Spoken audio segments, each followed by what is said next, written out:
الليلة على MBC دراما.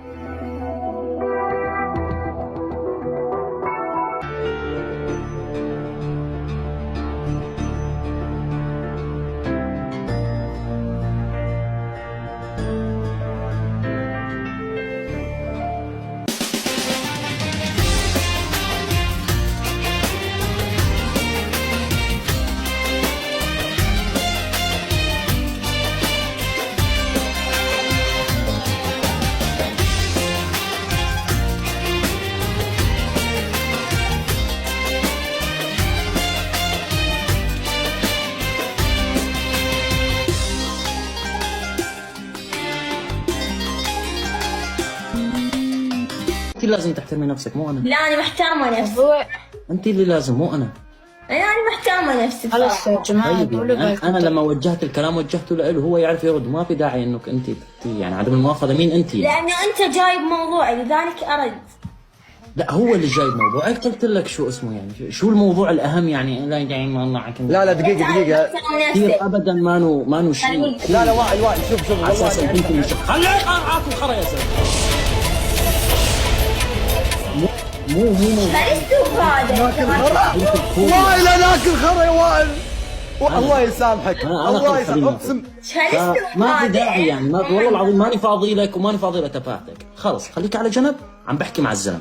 اذا ما انك فاضي انزل لو سمحت. خليك على جنب. ريال انا سويت عم بحكي معه. لا تجيب موضوعي لا تجيب موضوعي خليك على جنب. بعدين تقول خليك على جنب يا بنت طيب انا طالبكم طلبه خليك على جنب. انا طالبكم طلبه ان تسمعوني طلبه. تجيب موضوع بعدين يقول خليك خليك لا على اطلع جنب. راسك رجلي من الشاشه واتحشر. لا احترم نفسك. يا جماعه واصل هون من قصص ثانيه. وائل واصل هون من قصص ثانيه. تكفى وائل بليز خليك على جنب. عم بحكي مع الزلمه.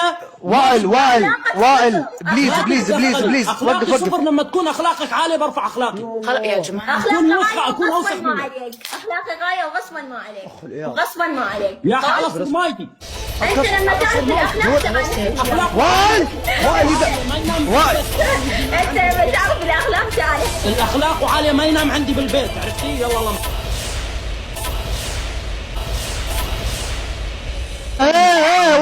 وائل أول شيء وائل صاحبي